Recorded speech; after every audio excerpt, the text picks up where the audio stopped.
What's up, guys? I'm back with another movie review. Today I'm talking about another one from Paramount, and it is called Breakdown. So as you can see, it stars Kurt Russell. This movie is about Kurt Russell, not himself. He's just an actor here, but he plays the lead character, who is kind of an asshole dude who's on a road trip with his wife, who's kind of a sweetheart. He's a total douche. They just got this brand new Jeep, and he's riding it super hard, which apparently you got to break cars in. I didn't know that. I'm not a car guy. Anyway, they're kind of out in the middle of nowhere. They stop to get gas. They have a run-in with a couple of rednecks. Next thing you know, they're back out on the road again, and because he's trying to get away from the rednecks, he pushes their Jeep too fast, and he ends up overheating. So they're stuck on the side of the road. They're kind of at the mercy of these rednecks now, who are super pissed off. All of a sudden, JT Walsh pulls up in his big rig. He's like, hey, I'll take your wife down to the diner. She can call to get a tow. You stay here with the truck and make sure they don't, mess with it. So that's what happens. Pretty soon, Kurt Russell manages to get the Jeep started. He goes to the diner to meet his wife, and she's not there. He asks about the trucker. Never been there. Never seen her. He manages to actually get back out on the road, catch up with the big rig, and kind of gets the guy to pull over. And he's like, hey, where's my wife at? And the dude's like, I don't know who you are, man. JT Walsh is like, I don't know who you are, I don't have any idea what you're talking about.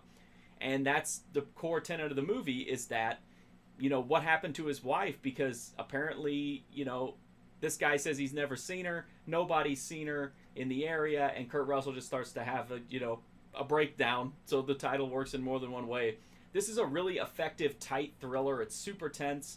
A couple things that I really like about it is that Kurt Russell plays an asshole, which is super interesting because he's normally like Mr. Charisma, nice guy, and in this he's a total jackass, so it's definitely a nice little role reversal there. JT Walsh plays the villain, and he's like an aw shucks kind of an evil, and it's really interesting. I like that. I like the dynamic between the two, even though they don't have a lot of screen time together. Another thing that's really nice about it is that it feels grounded. There are definitely some parts of it that are a stretch, no doubt there, but it feels a lot more realistic than a lot of similar thrillers like this feel.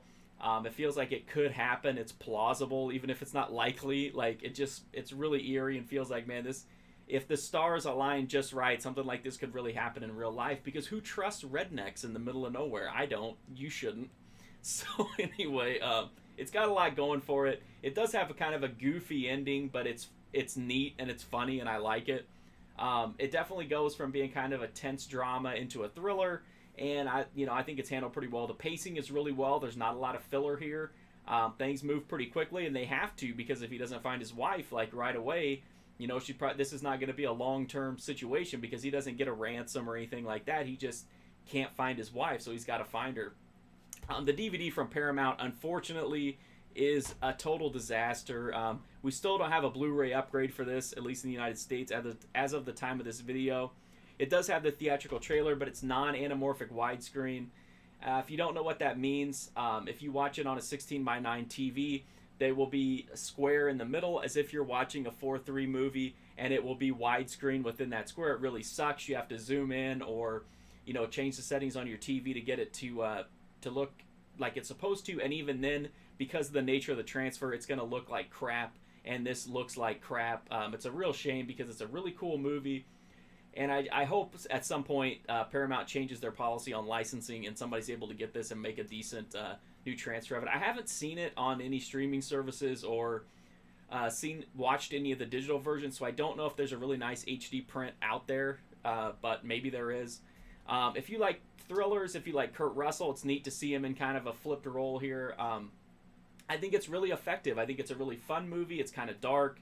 It's definitely holds your attention. It's got a great pace, and it's got a wild ending.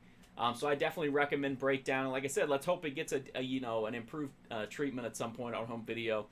If you want to read my full write-up of Breakdown, you go to markfusion.com. Check that out, and over 1,000 other reviews there as well. There's also hundreds and hundreds of movie reviews in the movie review playlist here on my YouTube channel. You can check out some of my older, not so great videos. These are not that great either, but those are a little bit better than the old ones at least.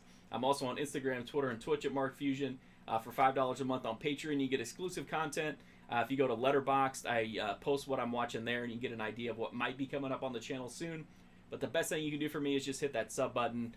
free, easy, direct way to support me, help me to continue to make content, and especially with YouTube doing what it always does of kind of putting the screws to smaller channels.